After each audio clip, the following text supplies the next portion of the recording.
E hoje a gente vai estar dando continuidade à nossa série de mensagens. A gente vem falando durante já o segundo mês sobre as igrejas do Apocalipse, as 7 igrejas do Apocalipse. E hoje eu quero estar falando contigo sobre Filadélfia. E a direção que a gente vai ter dentro da perspectiva dessa igreja aqui é que Deus ele abre portas. Deus, na verdade, ele traz para nós portas abertas. Então eu quero ler contigo o texto de Apocalipse 3, a partir do versículo 8, que diz assim: Carta à igreja de Filadélfia. Ao anjo da igreja em Filadélfia, escreva: Estas são as palavras daqueles que é santo e verdadeiro, que tem a chave de Davi. O que ele abre, ninguém pode fechar, e o que ele fecha, ninguém pode abrir. Conheço as suas obras, eis que coloquei diante de você uma porta aberta que ninguém pode fechar. E eu sei que você tem pouca força, mas ainda assim, guardou a minha palavra e não negou o meu nome. Veja o que farei com aqueles que são sinagoga de Satanás e que se dizem judeus e não são, mas são mentirosos. Farei com que se prostrem aos seus pés e reconheçam que eu o amei. Visto que você guardou a minha palavra de exortação à perseverança, eu também o guardei da hora da provação que está para vir sobre todo o mundo, para pôr à prova os que habitam na terra. Venho em breve, retenha o que você tem, para que ninguém tome a sua coroa. Farei do vencedor uma coluna no santuário de Deus, e dali ele jamais sairá. Escreverei nele o nome do meu Deus e o nome da cidade do meu Deus, a Nova Jerusalém, que desce do céu da parte de Deus, e também escreverei nele o meu nome. Aquele que tem ouvidos para ouvir, ouça o que o Espírito diz à igreja. Graças a Deus pela sua palavra. Então nós já falamos sobre a igreja de Éfeso, Esmirna, já falamos sobre a igreja de Pérgamo, Tiatira, Sardes, no nosso último encontro aqui antes do Connect.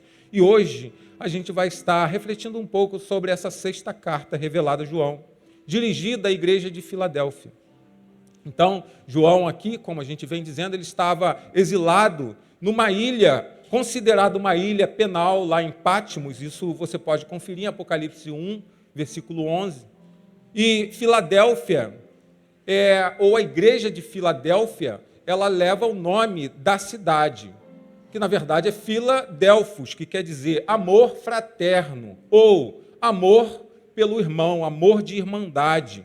O nome aqui, ele foi dado aí por volta de 150, quase antes ainda de Jesus, em homenagem do rei Átalo II ao seu irmão, a quem ele gostava muito, a quem ele tinha muito apreço, o rei de Pérgamo, o rei Eumenes. Então ele institui, estabelece, na verdade, essa cidade, ele cria esse espaço de cidade e ele dá esse nome para essa cidade, Filadélfia, ou amor de irmão, em homenagem a ele.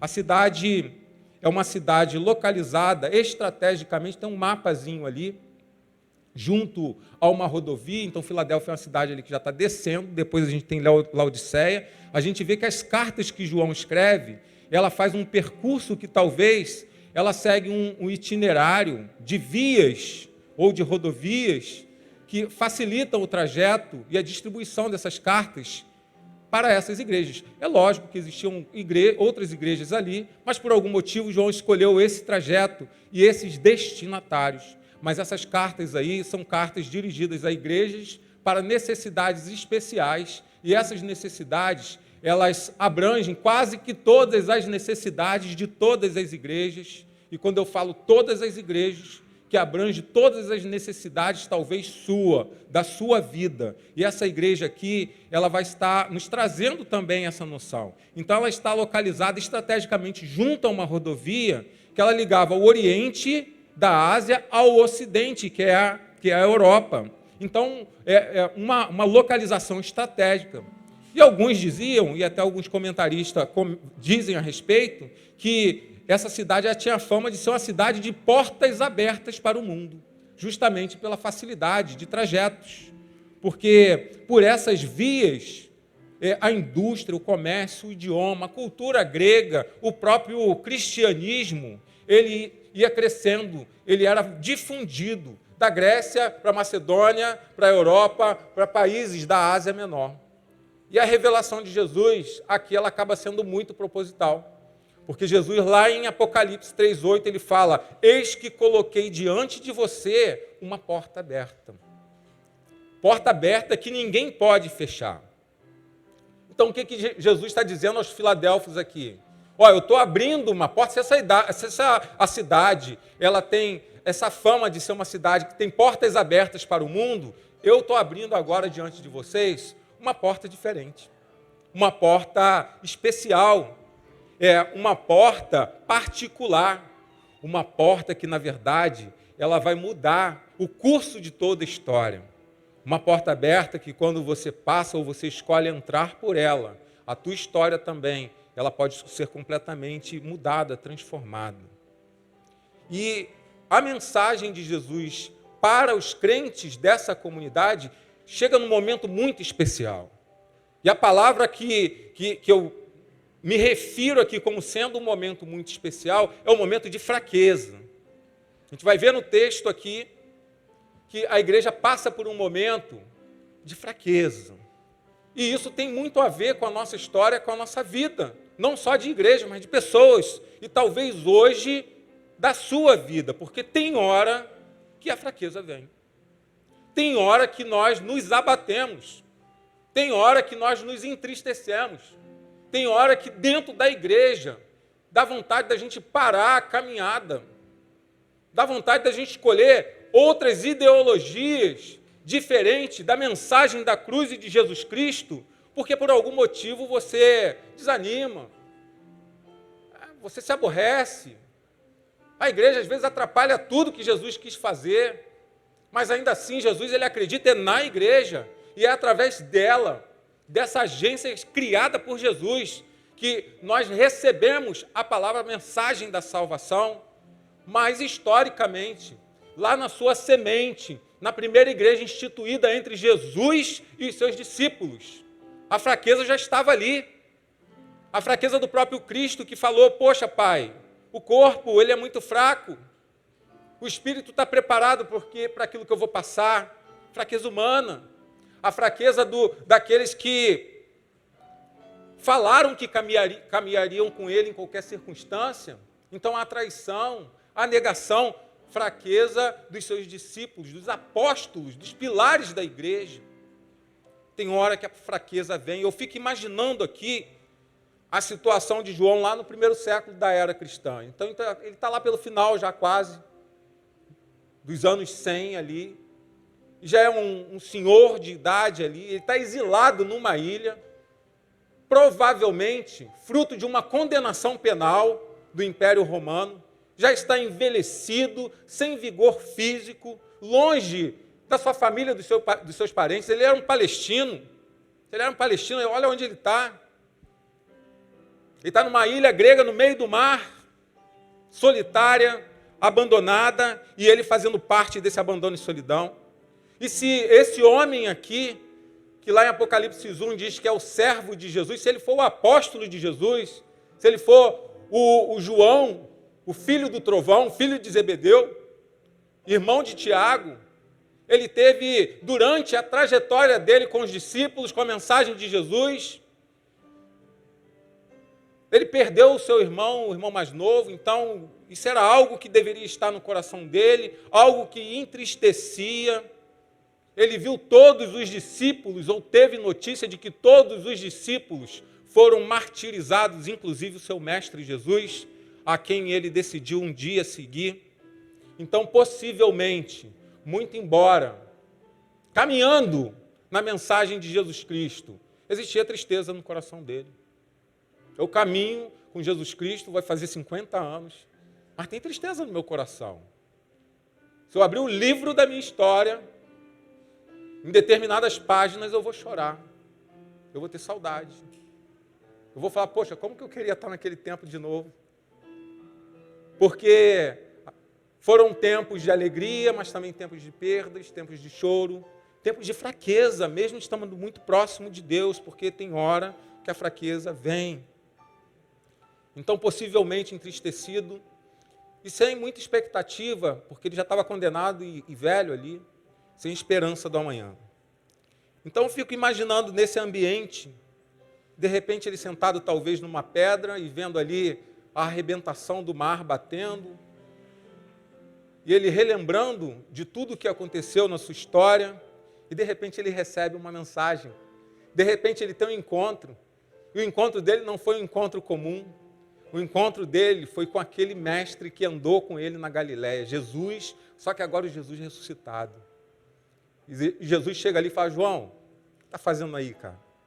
Tem uma mensagem para te animar, tem uma mensagem para você levar, tem uma mensagem, você ainda é portador da minha palavra. E enquanto nós somos portadores da palavra de Deus, a esperança existe, a alegria, ela ainda deve ser pulsante, ainda que várias tragédias tenham sucedido na nossa vida. Eu lembro que o meu avô, um dia antes dele falecer, eu estava com ele no hospital, no Rocha Faria, um homem crente, um homem exemplo, um homem que nos trouxe as minhas tias, minha família e eu para o Evangelho. Ele falou: meu filho, eu sei que não vai dar mais para mim, mas ainda hoje eu vou falar do amor de Jesus para esse homem que está aqui, porque eu acho que ele está pior do que eu. E quando foi a tardezinha, ele falou: eu falei do amor de Jesus para ele, ele aceitou Jesus, e ele foi para o céu, eu falei que daqui a pouquinho eu vou encontrar com ele lá. Que maravilha! Esperança na dor, esperança na fraqueza do corpo, esperança da vida que já está se esvaindo, a vida que se vai, mas ainda assim alimentado pela esperança de Jesus. Então João aqui, se ele é o apóstolo de Cristo, ele tem esse encontro extraordinário com o seu mestre. E a mensagem de Jesus é oportuna aqui, não só para a igreja, não só para as pessoas, mas em particular para João também, para aquilo que ele estava passando. E o diagnóstico de Jesus aqui, que ele dá para a igreja, mas que João deve ter se sentido afetado com isso, para a igreja de Filadélfia, provavelmente tinha a ver com essa tristeza, com essa expectativa íntima de João. E lá em Apocalipse 3:8, na segunda parte, diz: eu sei que você tem pouca força, se referindo à igreja, mas talvez se referindo a João também. Então, pouca força aqui é dinamis, que significa potência de agir. Eu sei que você está com a potência de agir diminuída, em razão da idade, em razão da hostilidade do império, em razão dos seus irmãos judeus, que não conseguiram entender a minha mensagem, e eles favorecem para que você esteja aqui condenado, por conta da propagação da minha palavra. Então ele está com a sua força, com a sua energia, inclusive vital, mas talvez também um pouco espiritual, diminuída, porque os cristãos de lá, eles enfrentavam um problema. Eles estavam sendo intimidados pelos judeus radicais daquele tempo ali, chamados por Jesus, lá em Apocalipse 3:9, de sinagoga de Satanás.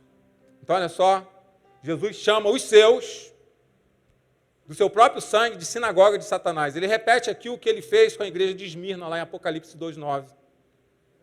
Ele fala: eu sei que vocês estão fracos, mas eu sei também por quê, e um dos motivos é porque aqueles que deveriam aceitar a minha mensagem me rejeitaram. Aqueles para os quais eu vim me rejeitaram. Mas aqueles que me quiserem receber, eu estou aqui para poder tratá-los como filho de Deus. Isso está escrito lá em 1 João, em João, no capítulo 1. Então, diz o texto em Apocalipse 3:9, eles são sinagogas de Satanás, que se dizem judeus, mas não são mentirosos, porque se fossem verdadeiramente judeus, como Jesus era, eles aceitariam a mensagem de Deus através do Filho. Mas eles rejeitaram. E não bastasse essa oposição forte, a oposição de querer matar, eles mataram Jesus e os judeus. Queriam apedrejar mulheres ou pessoas inocentes. Mataram Estevão. Paulo foi um perseguidor, um judeu perseguidor, pela graça de Deus. Ele teve encontro com Jesus, ele se tornou também um perseguido e foi morto. porque não desistiu do Evangelho. Então isso minava a energia. A gente está vendo aqui, eu estou fazendo esse breve relato para vocês conseguirem entender a dimensão do que acontecia naquele século. Tem nada a ver com o que acontece hoje. A pressãozinha que nós temos hoje para poder caminhar dignamente no Evangelho, para poder caminhar com bases assim mínimas do Evangelho, é vergonha em relação àquilo que esses homens, construtores da fé, martirizados, cerrados ao meio, sepultados vivos, crucificados de cabeça para baixo, isolados em lugares, porque pregavam o amor, porque pregavam a paz, porque pregavam uma transformação do mundo através de um Cristo mensageiro da paz, que não levantou uma mão para alguém, se não fosse para abençoar, para curar, para transformar. E às vezes a gente até se enfraquece. Lógico, a gente precisa considerar que a gente faz parte de uma outra cultura, de um outro tempo, e às vezes a gente se cauteriza com as facilidades e com esse evangelho rasteiro que nós temos. E por conta disso, a consequência negativa é a gente se enfraquecer também, porque alguém não deu boa noite quando eu entrei na igreja. Porque o pastor não falou comigo, às vezes eu nem percebi, passei, não consegui ver, mas, poxa, tu ficou de bico. Paulo viveu isso no tempo dele. Eu não posso falar com vocês como pessoas adultas e maduras, porque vocês ainda estão tomando leite da fé, tem dente de leite. Eu falei sobre a crise do Peter Pan no Connect aqui. Já deveria ter crescido há muito tempo.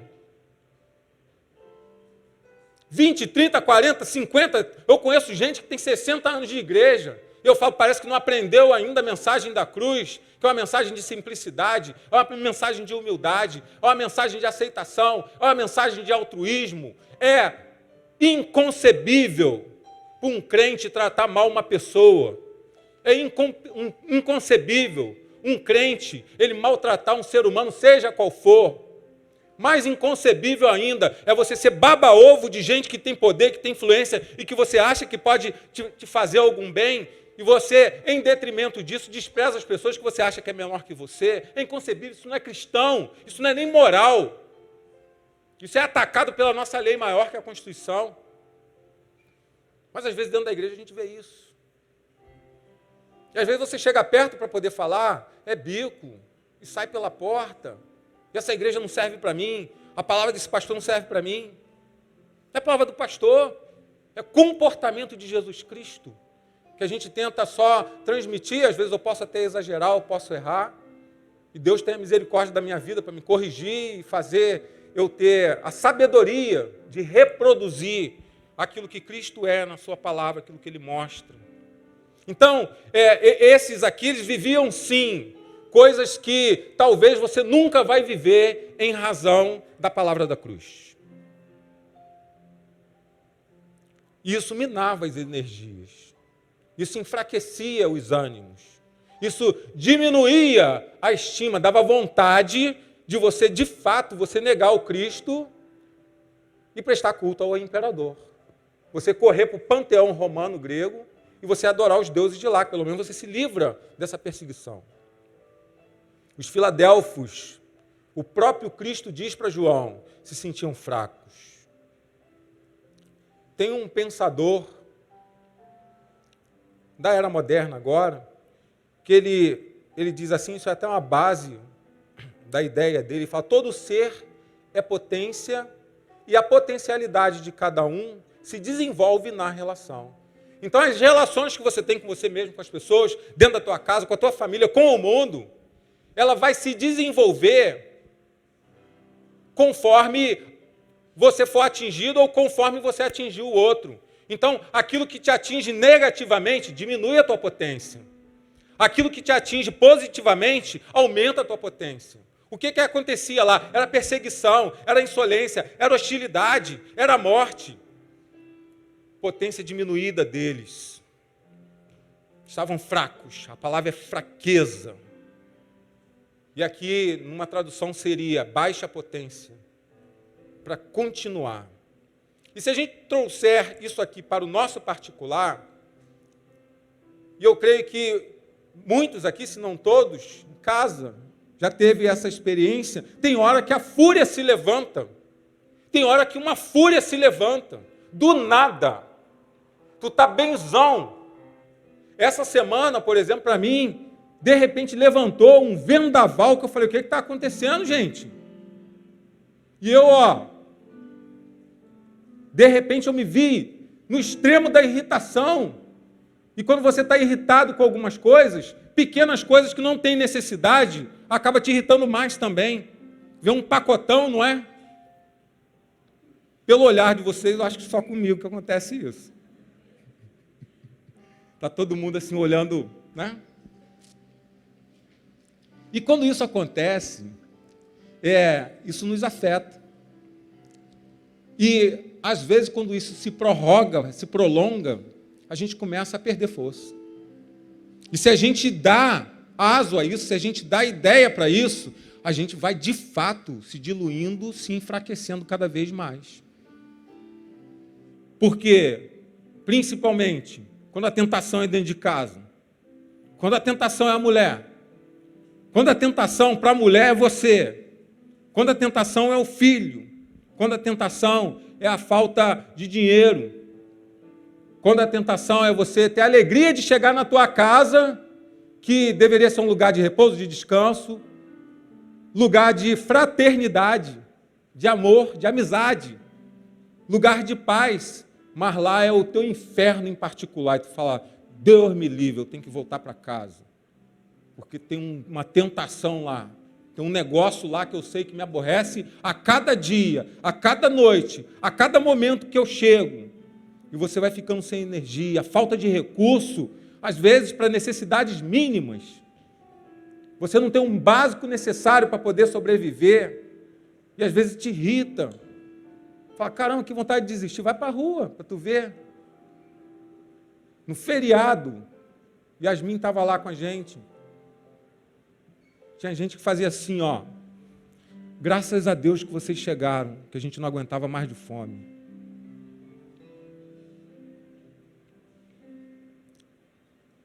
Aí eu chego em casa e eu fico pensando assim, como Deus é bom comigo.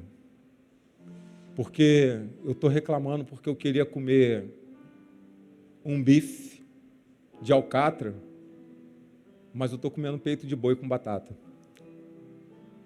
Aí tu se irrita com a esposa porque, eu queria outra coisa. Aí eu fico envergonhado e Deus me constrange.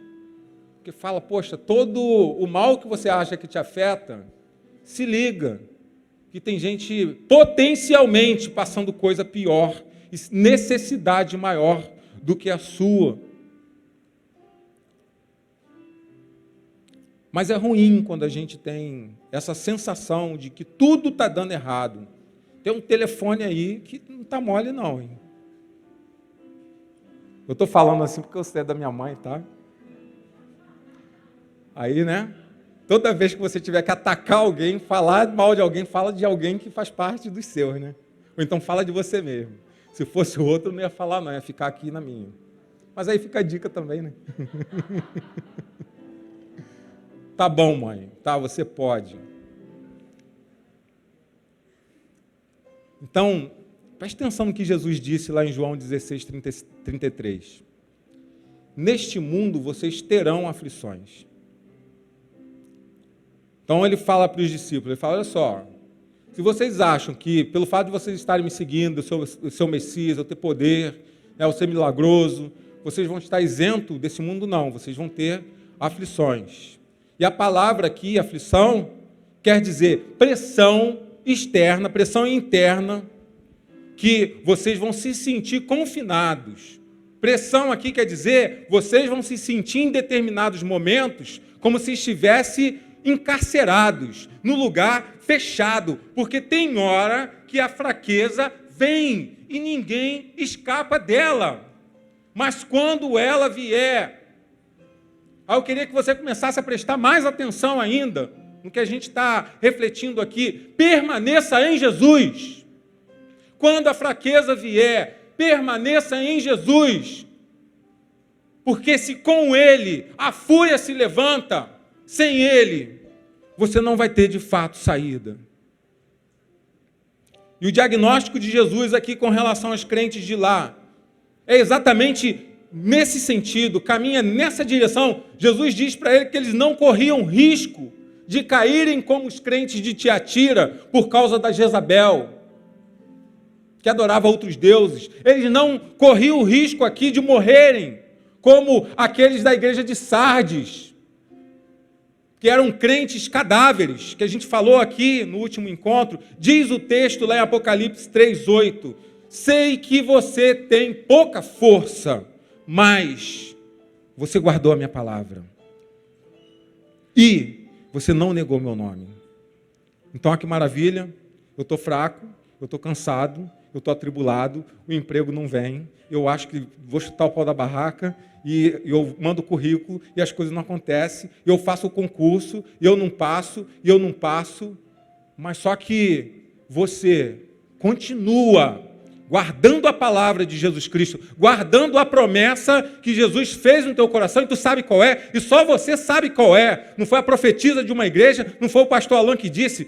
Cristo, ele falou, eu prometo para você, vá nessa direção, que as coisas vão acontecer, espera o tempo certo, que eu vou definir qual vai ser a tua vida, espere em mim, seja qual for a situação que vai acontecer. Isso é guardar a palavra, guardar a promessa e não negar o nome de Jesus, ainda que alguma oferta contrária, facilitadora, que possa resolver o teu problema de forma mais rápida, tu fala, eu nego isso, e eu fico com o nome de Jesus, porque Ele fez a promessa, eu acredito naquilo que Ele prometeu, e Ele não falha naquilo que Ele promete.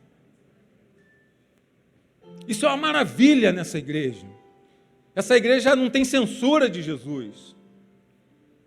Então Jesus aqui ele faz uma exaltação, porque diferente das outras igrejas, essa aqui, apesar de estar, vou usar um termo do meu irmão ali, do Milese, do Luiz Milese, apesar das pessoas aqui estarem no pó da rabiola, traduzindo, é quando você está fazendo risco no chão e passando por baixo, quando tu está mesmo passando aquela situação que tu fala, agora eu vou quebrar, ou então agora eu vou sair correndo. Significa isso, o que o Milese fala. Eles guardavam a palavra, eles confessavam o nome de Jesus. É o que a gente precisa fazer, é o que você precisa fazer no momento de fraqueza. Guardar a palavra e confessar o nome dele sempre. Eles confessavam o nome de Jesus como Senhor. Confessavam o nome de Jesus como aquele que venceu o mundo no meio das tribulações. Completando lá o texto de João 16:33, no mundo vocês terão aflições, mas tenham bom ânimo, porque eu venci o mundo.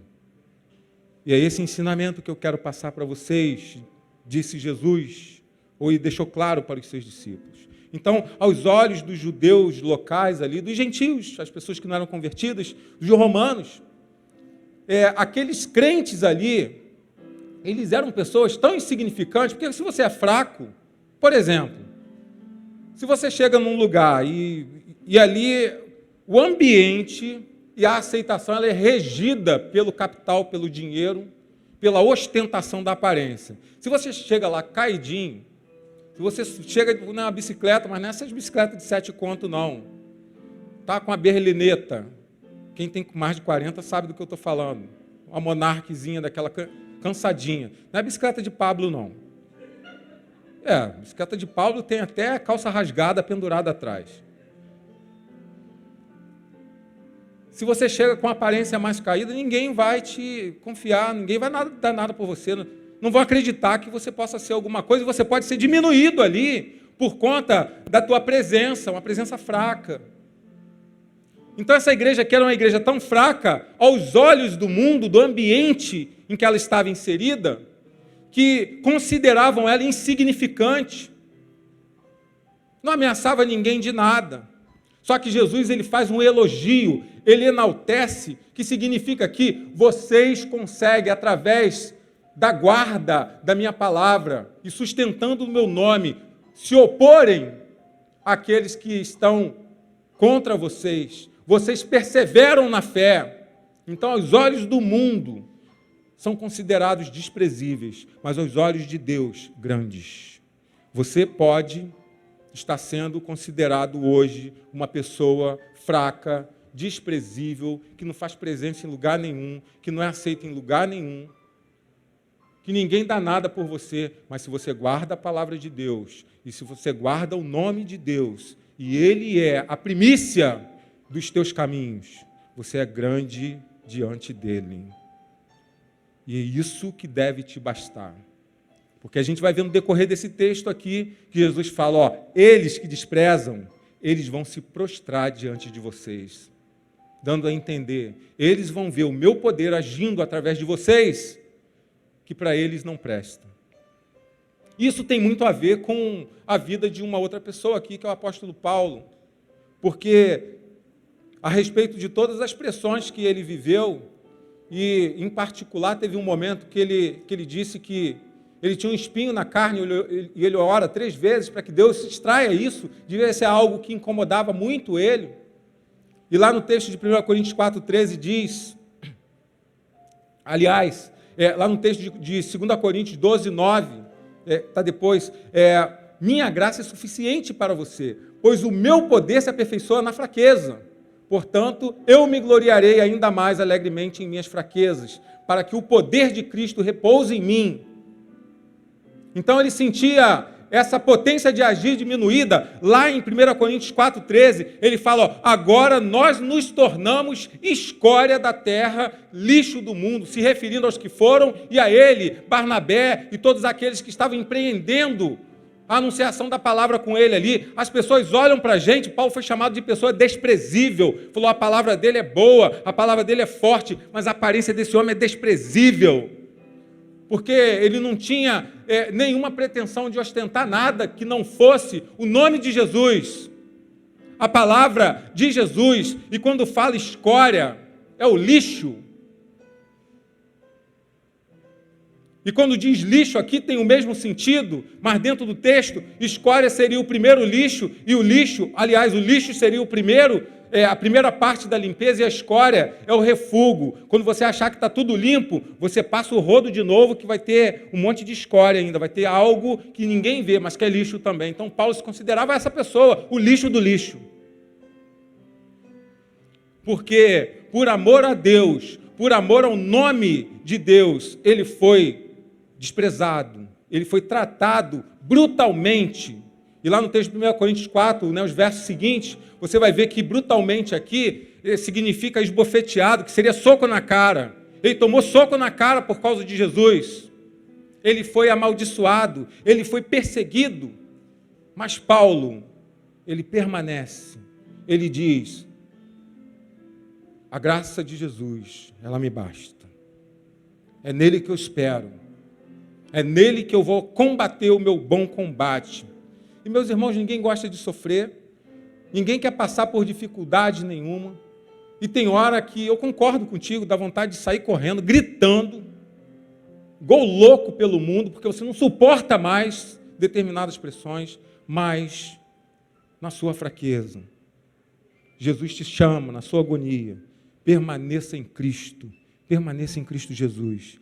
Ele vai falar, Ele vai agir, Ele vai fazer. Permaneça em Jesus. Lá em Romanos 8, 28, Paulo vai dizer isso aí, ele já está já no final da vida. Depois de tudo que ele passou, Deus age em todas as coisas para o bem daqueles que o amam, dos que foram chamados de acordo com o seu propósito. Se você é um desses, você faz parte dessa promessa. Deus está agindo na tua vida.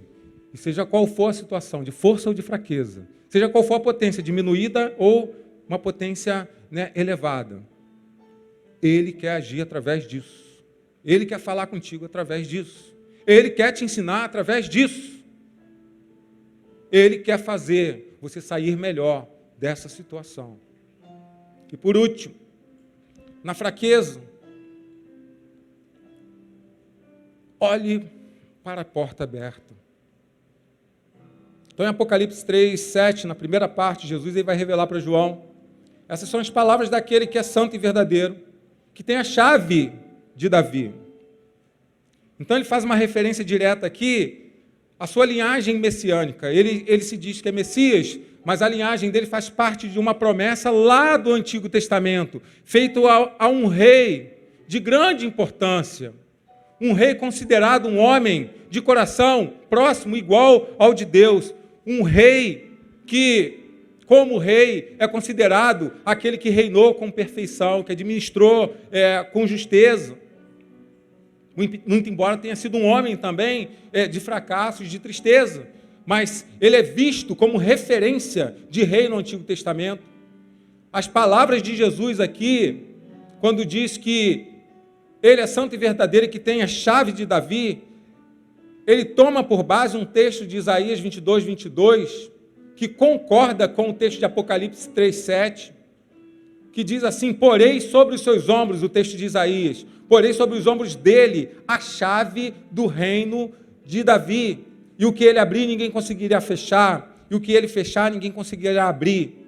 Então é Jesus aqui em Apocalipse se autodeclarando o rei de um reino que não é um reino da terra, o rei do reino de Deus, o rei que governa o céu, que governa a terra, o rei que governa tudo sobre todos, o rei que governa você em toda a sua vida, em toda a sua existência, à medida que você dá um passo e eu falo, eu quero que o Senhor seja o meu Senhor.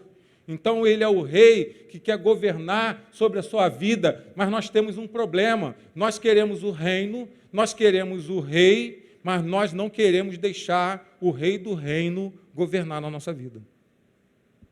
Então você quer que o reino venha o teu reino, seja feito a tua vontade, a gente pula aqui, e você diz que Jesus é o rei desse reino, mas quando ele diz para você, às vezes em coisas simples, eu quero governar isso, você tem um temperamento, que é um temperamento inadequado, e eu preciso moldar isso em você, para você conseguir conviver melhor nas suas relações, para que você aumente a tua potência dentro da tua casa, e isso se torne algo positivo.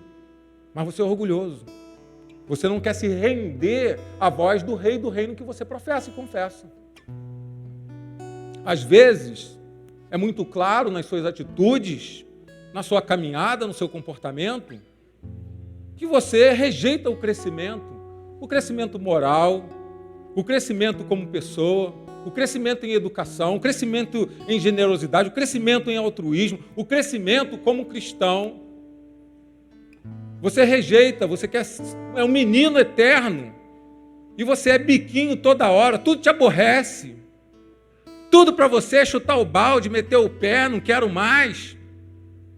Eu falo de vez em quando para alguns aqui, que irritação que me dá quando eu nem gosto de participar de grupo de WhatsApp, mas quando alguém de um grupo chega e fala assim, fulano saiu, eu falei, caramba, eu preciso tanto do cara, e o cara saiu.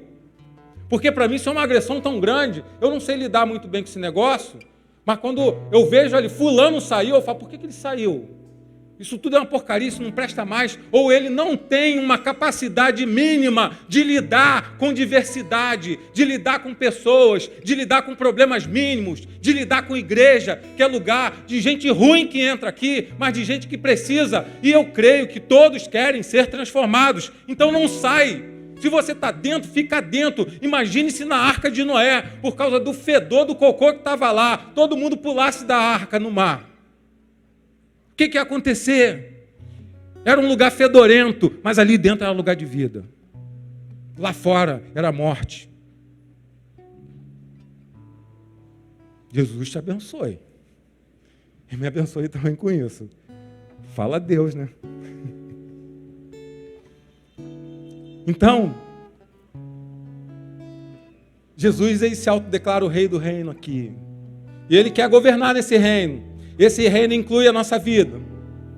Então, enquanto Davi era o rei dos judeus que tinha a chave de um reino que é terreno, e a gente vive num tempo que a gente conhece como o tempo pós-moderno, e a gente vive aí à luz, vou até ser redundante, do iluminismo, que é da razão.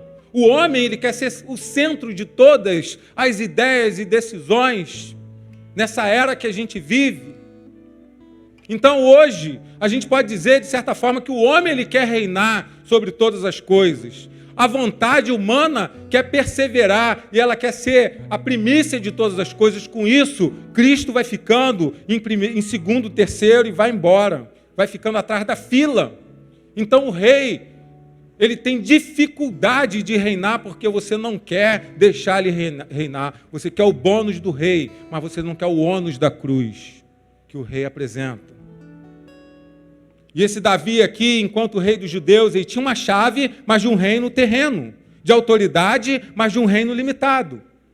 Jesus Cristo, o Senhor dos senhores, o Rei dos reis, ele tem a chave de todas as portas.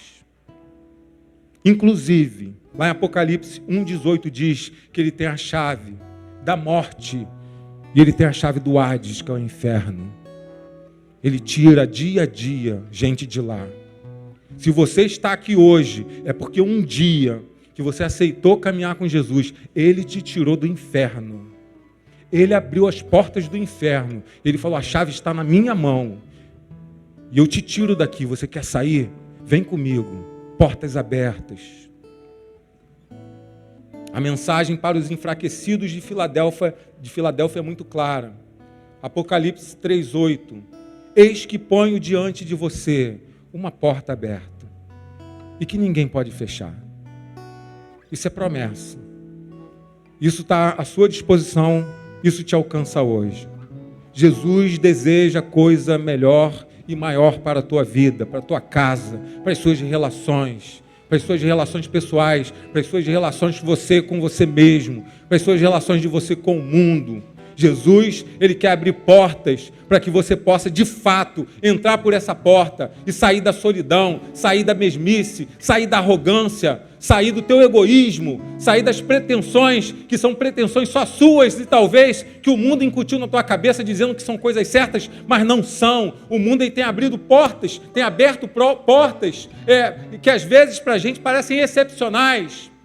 A palavra de Deus diz que há caminhos que ao homem, ou há portas que ao homem parecem ser boas, mas o final é o final de morte e de destruição, e é o que a gente tem visto na sociedade, é o que a gente tem visto com os nossos filhos, é o que a gente tem visto com os conceitos, os valores de família, é o que a gente tem visto com a bobagem de alguém que diz que é altruísta, que tem amor, que é isso, que é aquilo, mas na prática ninguém exercita nada. Jesus Cristo, ele faz aquilo que ele diz. Jesus Cristo, ele ensina aquilo que é testemunho da sua própria vida. Jesus Cristo, quando ele fala que dá a vida por as suas ovelhas, quando Jesus diz que ele te leva ao melhor caminho, que ele é o próprio caminho, é porque de fato isso é promessa que acontece e a gente precisa entender isso.